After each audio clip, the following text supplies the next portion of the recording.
जय हिंद बच्चों, कैसे हैं। आज फिर एक नए सेशन के साथ जुड़ गए हैं और आज का सेशन बहुत ज़्यादा इंपॉर्टेंट होने वाला है। और आज का सेशन आप लोग का जो है ना, सेकंड लेक्चर है। आप लोग का जो सेशन है आज का सेकंड लेक्चर होने वाला है। सेकंड लेक्चर क्यों? क्योंकि फर्स्ट लेक्चर आप लोगों को पढ़ा के डाल चुके हैं, ठीक है ना। ये जो चैप्टर चल रहा है आप लोग का प्रकाश का परावर्तन चल रहा है। प्रकाश के परावर्तन का सेकंड लेक्चर है।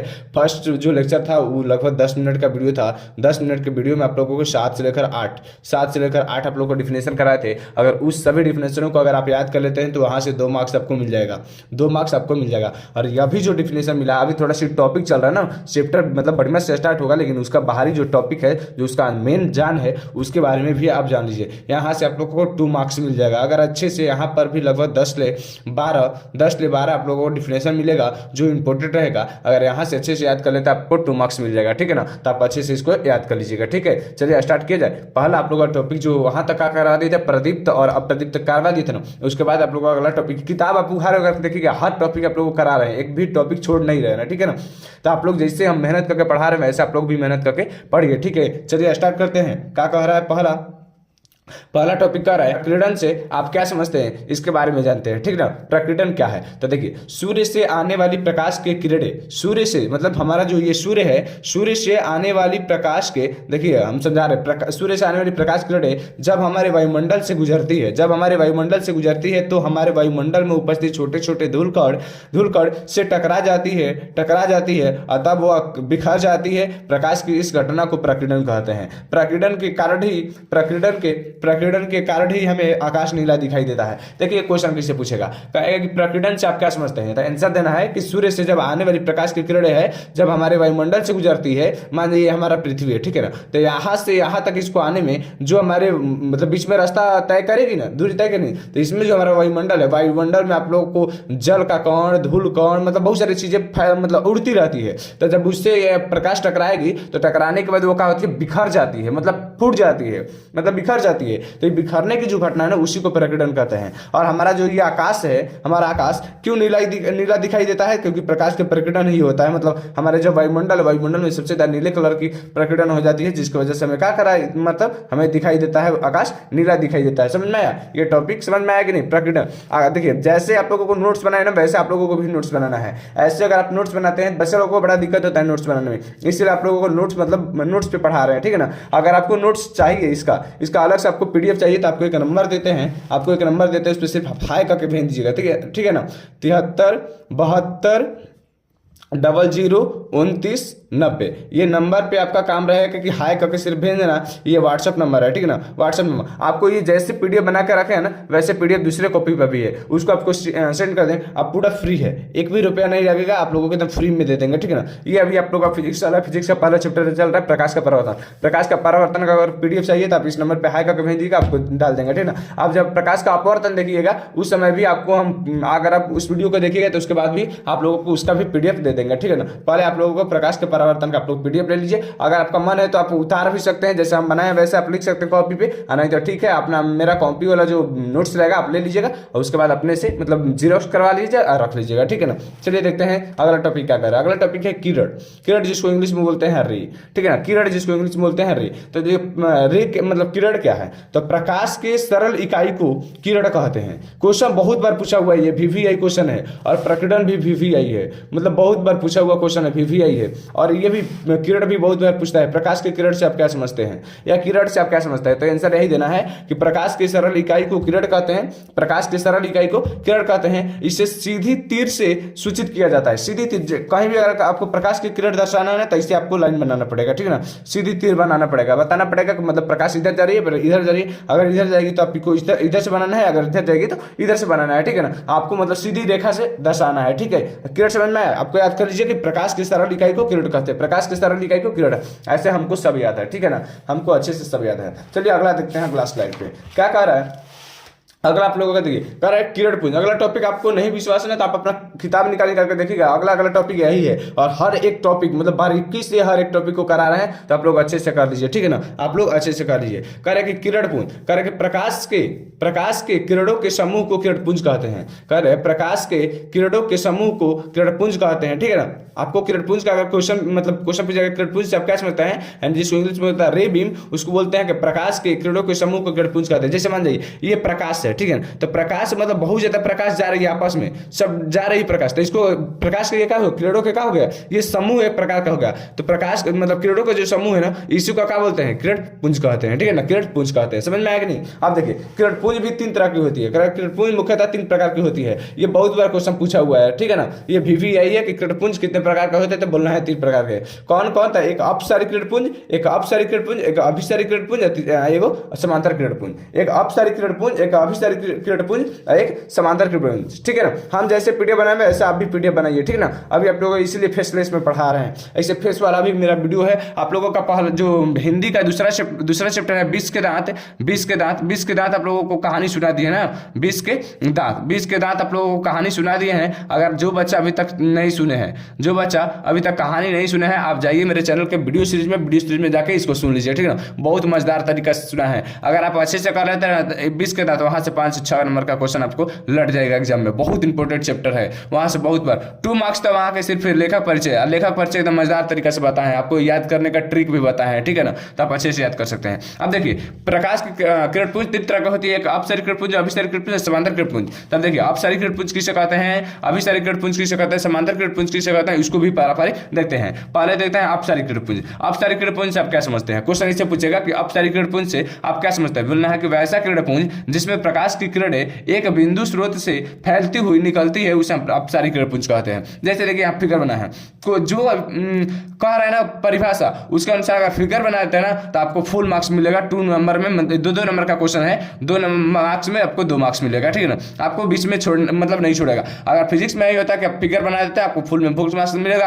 अगर तनी मनी कहीं कम भी मिलेगा ना, तो वो क्या करता है, एग्जामिन बढ़ा देता है, क्योंकि लड़का इस पर मेहनत किया हुआ है, ठीक है ना। देखिए आप सारी किरण पुंज क्या होता है, तो लिखना है वैसा किरण पुंज जिससे प्रकाश की किरणें एक बिंदु स्रोत से फैलती हुई देखिए एक बिंदु स्रोत से क्या हो रही है, फैल रही है कि नहीं, फैल रही है बाहर की तरफ, तो फैलती हुई प्रतीत होती है, उसे आप सारी किरण पुंज कहते हैं। जैसे हम लोग पापा जो लेकर जो हम लोग के पिताजी होता है टॉर्च मारते हैं, तो टॉर्च क्या होता है, एक बिंदु होता है, लेकिन वहां से क्या होता है, प्रकाश से फैलती है। जैसे हमारा ये लाइट होता है जो हमारे घर में वो हो सकता है व्हाइट लाइट हो या फिर रेड लाइट हो, वो एक बिंदु स्रोत पे होता है, लेकिन क्या होता है धीरे धीरे फैलने लगता है, तो उसे हम क्या कहते हैं, अपसारी किरण पुंज कहेंगे, ठीक है ना। यहाँ तक समझ में आया। उसके बाद देखिए अगला समझता है अभिसारी किरण पुंज। अपसारी के बाद अभिसारी क्या कर रहा है कि अभिसारी किरण पुंज से आप क्या समझते हैं, क्वेश्चन इससे पूछेगा, ठीक है ना। अब बहुत बार पूछा हुआ क्वेश्चन भी है, ठीक है, तो आपको अच्छे से याद कर लेना है। कह रहा है कि अभिसारी किरण पुंज से आप क्या समझते हैं, तो लिखना है कि वैसा किरण पुंज जिसमें प्रकाश की किरणें किसी एक बिंदु स्रोत पर आकर मिलती हुई मतलब प्रतीत होती है, मिलती है, तो उसे क्या कहते हैं, अभिसारी किरण पुंज कहते हैं। जैसे मान लीजिए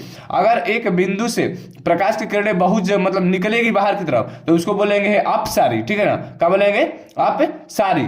अगर एक बिंदु पर आकर सब किरणें मिलेगी, जैसे वहां से फैल रही थी, अब यहाँ का और एक आकर मिल रही है, देखिए तीर बना है, ठीक है ना, आकर एक बिंदु पर मिल रही है, तो उसको कहेंगे अभिसारी, ठीक है ना, उसको कहेंगे अभिसारी। जैसे हम लोग का एस्टोमोन बॉक्स में देखिएगा, एस्टोमोन बॉक्स में ऐसा एक मतलब होता है कि नहीं, ऐसा होता है हमारे एस्टोमोन बॉक्स में। ये क्या करता है, सूर्य के प्रकाश के सामने हम लोग ले जाते हैं, तो सूर्य का प्रकाश फैलते हुए आता है, लेकिन उसको क्या करता है, वो एक बिंदु पर ला देता है, तो वो जो किरण पुंज होता है ना, उसको अभिसारी किरण पुंज कहते हैं। समझ में आया। तो वैसे परिभाषा लिखा, जैसे हम लिखा वैसा लिख दीजिए, आपको 2 मार्क्स मिलेगा, 1 नंबर भी नहीं कटेगा। करके वैसा किरण पुंज जिसमें प्रकाश की किरणें किसी एक बिंदु पर आकर मिलती है, उसे आप अपसारी किरण पुंज कहते हैं। एकदम शॉर्ट डिफिनेशन है और अच्छे से याद कर लीजिएगा, ठीक है ना। चलिए देखें तीसरा नंबर, ये समांतर किरण पुंज ना, समांतर किरण पुंज बहुत बार पूछा हुआ है, इसको मोस्ट VVI कर लीजिए, बहुत बार पूछा हुआ क्वेश्चन, बहुत बार पूछता है। कह रहा है कि समांतर किरण पुंज से आप क्या समझते हैं, तो लिखना है कि वैसा किरण पुंज जिसमें प्रकाश की किरणें एक दूसरे के समान दूरी पर गमन करती है, उसे हम समांतर किरण पुंज कहते हैं। कह रहा है कि वैसा किरण पुंज जिसमें प्रकाश की किरणें एक दूसरे के समान दूरी पर गमन करती है, उसे हम समांतर किरण पुंज कहते हैं। जैसे देखिए ये सब क्या है, प्रकाश की किरणें एक दूसरे की समान दूरी पर क्या कर रही है, गमन कर रही है, मतलब चल रही है, तो उसको क्या है समांतर किरण पुंज। आपको अच्छे से याद कर लेना है, ठीक है ना, आपको अच्छे से याद कर लेना है इसको, समांतर किरण पुंज को। अब देखिए किरण पुंज 3 प्रकार के, कौन, एक अपसारी, अभिसारी और समांतर। अपसारी किसको, जो एक बिंदु से निकलेगी उसको अपसारी, जो एक बिंदु पर मिलेगी अभिसारी, और समांतर में जो सब तीनों का सब किरणें समान चलेगी, ठीक है ना। चलिए अगला देखते हैं टॉपिक। अगला टॉपिक क्या है, अब अगला टॉपिक बड़ा इंपॉर्टेंट टॉपिक है। देखिए पारदर्शी पदार्थ और अपारदर्शी पदार्थ। पदार्थ बहुत बार पूछा हुआ क्वेश्चन है, तो इसको भी आप वीवीआई कर लीजिए, ये भी वीवीआई कर लीजिए। आप क्वेश्चन में निकाल कर पढ़ेंगे ना तो आपको पता चलेगा कि मतलब ये सब क्या है ना, बहुत इंपॉर्टेंट क्वेश्चन है, ठीक है ना, इंपॉर्टेंट क्वेश्चन है। देखिए पारदर्शी पदार्थ किसे कहता है, अपारदर्शी। आपको फिगर बना के समझा है, ठीक है ना, तो आप लोगों को ऐसे फिगर बना देना है ताकि एग्जामिनर को लगे कि लड़का मेहनत किया हुआ है इस चीज पर, ठीक है। देखिए क्या कर रहा है कि पारदर्शी पदार्थ, क्वेश्चन कैसे पूछेगा कि पारदर्शी पदार्थ से आप क्या समझते हैं, बोलना कि वैसा पदार्थ या वस्तु जिससे प्रकाश की किरणें आसानी से आर पार हो सके उसे पारदर्शी पदार्थ कहते हैं। करके वैसा पदार्थ या वस्तु जिससे प्रकाश की किरणें आसानी से आर पार हो सके उसे पारदर्शी पदार्थ कहते हैं। जैसे हमारा कांच होता है, कांच में क्या होता है, प्रकाश की किरणें आसानी से पार हो जाती है। जैसे पानी, हवा इत्यादि, मतलब बहुत सारी चीजें जिससे प्रकाश की किरण अगर पार पूरा से पूरा मतलब अच्छे से पार हो जाए उसको क्या कहेंगे, पारदर्शी पदार्थ। बहुत बार क्वेश्चन पूछा हुआ है तो आपको अच्छे से याद कर लेना है। ये फिगर भी बना देना है। जैसे मान लीजिए ये जो बना है, ये चरखुट जो बना है वो हमारा मान लीजिए कोई वस्तु है, तो देखिए इधर से 4 गो हम किरण भेजे हैं, 1 2 3 4 गो किरण भेजे हैं, और देखिए इधर भी 4 गो किरण निकाले मतलब आसानी से पार हो जाए, एक भी उसमें कट छट ना होकर आराम से पार हो जाए, तो उससे पारदर्शी पदार्थ कहते हैं, ठीक है ना। वैसा पदार्थ जिससे प्रकाश की किरण आसानी से पार हो जाए उसे पारदर्शी पदार्थ कहते हैं। अब देखिए अपारदर्शी पदार्थ, अपारदर्शी पदार्थ से आप क्या समझते हैं, क्वेश्चन पूछेगा अपारदर्शी पदार्थ से आप क्या समझते हैं, इसको भी वीवीआई कर लिए। मतलब जितना भी टॉपिक है ना, जितना भी टॉपिक ला है सब वीवीआई है, मतलब छाड़ के ला है। आपके एग्जाम में बहुत बार पूछा हुआ क्वेश्चन है, इसीलिए सब छाड़ के ला है, और आप लोगों को टॉपिक बाई टॉपिक भी पढ़ा रहे हैं। प्रकाश के परावर्तन का ये सेकंड लेक्चर है, ठीक है ना। देखिए क्या रहेगा, जो बच्चे 2026 में एग्जाम देने वाले हैं उन लोगों के लिए है मोस्ट वीवीआई है, ठीक है। पारदर्शी पदार्थ से आप क्या समझते हैं, तो वैसा पदार्थ है वस्तु जिससे प्रकाश की किरणें होकर नहीं गुजर पाती है, उसे हम अप्रदीप्त नहीं अपारदर्शी, अप्रदीप्त नहीं अपारदर्शी, क्या अपारदर्शी, ठीक है ना, अपारदर्शी, ठीक है ना, अपारदर्शी वस्तु या फिर पदार्थ कहते हैं। अपारदर्शी वस्तु या फिर उसको पदार्थ कह सकते हैं, ठीक ना, उसे कहते हैं। जैसे मान जाइए हाई हमारा एक वस्तु है, तो इस वस्तु पर मान लीजिए 3 गो किरण ला के डालें और तीनों में एक भी नहीं निकला। जैसे आप देखें, मान लीजिए कोई लकड़ी है, तो लकड़ी का इधर से लाइट मारिएगा तो उधर से लाइट निकलेगा, नहीं निकलेगा। मान लीजिए कोई लोहा है, लोहा को मारिएगा तो इस प्लट से उस प्लट मतलब प्रकाश निकलेगा, नहीं निकलेगा। तो वो सब क्या हो गया, अपारदर्शी पदार्थ हो गया। कैसा पदार्थ हो गया, वो सब अपारदर्शी पदार्थ हो गया। समझ आया कि नहीं, समझ आया। चलिए देखते हैं अगला, एक और है पारभासी, ठीक है ना। अब है पारभासी और लास्ट है, ठीक है ना, लास्ट है। आप लोगों को कैसा ये सेशन लगा है ये आप लोग कमेंट में लिखिएगा, रिस्पांस अपना जरूर दीजिएगा कि हमको ऐसा सेशन लगा है, और आप लोगों के लिए लाइन बाय लाइन ये सेकंड लेक्चर करा रहे हैं, तो आप लोग बताइएगा आप लोगों को मजा आ रहा है कि नहीं, ये सेशन करने में आप लोगों को मजा आ रहा है कि नहीं, आप लोग अपना कमेंट में जरूर लिखिएगा। और कहां से देख रहे हैं, बिहार के किस कोने से है, किस गांव से है, किस शहर से है, ये कमेंट में जरूर लिखिएगा, ठीक है ना। और वीडियो को लाइक कर दीजिए। अगर पहली बार चैनल पर आया है तो चैनल को सब्सक्राइब भी कर लीजिए। पहले हम इसलिए चैनल को सब्सक्राइब करने के नहीं बोलते, पहले अपना हम कंटेंट देते हैं। अगर आपको अच्छा कंटेंट लगेगा तो उसके बाद मेरे चैनल को सब्सक्राइब कर लीजिएगा। तो आपको लगता है कि अच्छा कंटेंट मिला है तो मेरे चैनल को सब्सक्राइब कर लीजिए, वीडियो को लाइक भी कर दीजिए। आपके पास जितना भी दोस्त है ना, उनके व्हाट्सएप ग्रुप पे सब में शेयर कर दीजिए, चाहे वो कोचिंग का ग्रुप हो या दोस्तों का ग्रुप हो या फिर स्कूल का ग्रुप हो, सब में इसको क्या कर दिए, तो शेयर कर दिए, ठीक है ना। ये शेयर कर दिए, इंपॉर्टेंट है, ठीक है। आप लोगों के लिए मेहनत करते हैं, आप लोग भी थोड़ा सी मेरे लिए मेहनत कर दिए। और ये जो चैनल है ना बहुत बेहतरीन है, हर टॉपिक पढ़ाते हैं इस पे, तो आप मेरे चैनल को सब्सक्राइब करके मेरे मतलब परिवार का सदस्य बन जाइए, ठीक है ना। चलिए देखते हैं पारभासी पदार्थ, ठीक है। वैसा वस्तु या वैसा पदार्थ या वस्तु, वैसा पदार्थ या वस्तु जिससे प्रकाश की किरणें थोड़ी मात्रा में आर पार हो सके उसे पारभासी पदार्थ कहते हैं। जैसे आप लोग देखिएगा, अगर ब्लैक क्लोथिंग लीजिए ना, तो ब्लैक क्लोथिंग पे अगर लाइट मारेंगे तो इधर से मारेंगे ना तो उधर ही निकलेगा, लेकिन थोड़ा थोड़ा प्रकाश निकलता है। जैसे हमारा आंख की पुतली होती है, लाइट अगर हम आंख की पुतली बंद कर ले, अगर लाइन घर में है तो दिखेगा कि लाइन आज है, अगर कटेगा लाइन तो पता चल जाएगा कि लाइन कट गया, या फिर लाइन आएगा तो पता चल जाएगा। आंख की पुतली अगर बंद भी है तब पर भी पता चल जाएगा कि नहीं, पता चल जाता है ना, वो सब क्या है, तो पारभासी पदार्थ है, ठीक है। पारभासी जैसे घिसा हुआ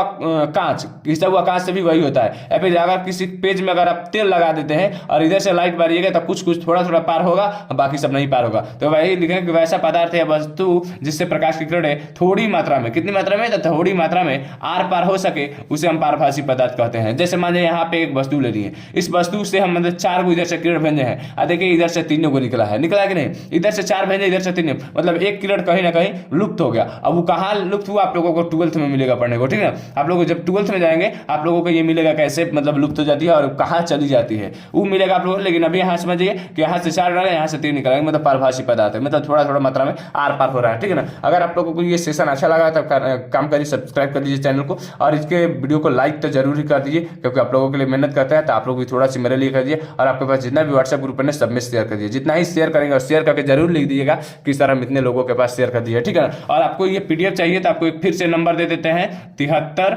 72 00 29 90। ये नंबर पे क्या करना है 2990, ये नंबर पे आप लोगों को सिर्फ हाई करके भेज देना है, हाई करके भेज देना है और आप लोगों को क्या करेंगे ये PDF हम लोग को सेंड कर देंगे, ठीक ना। तो बस इतना काम कर दीजिए आप लोगों के लिए, और आप लोग के लिए हम बहुत मेहनत कर रहे हैं, आप लोगों के लिए फ्री में आप लोगों को दे रहे हैं कंटेंट, तो आप लोग थोड़ा सी मेरे मेहनत करके शेयर कर दिए, ठीक ना। जय हिंद, वंदे मातरम।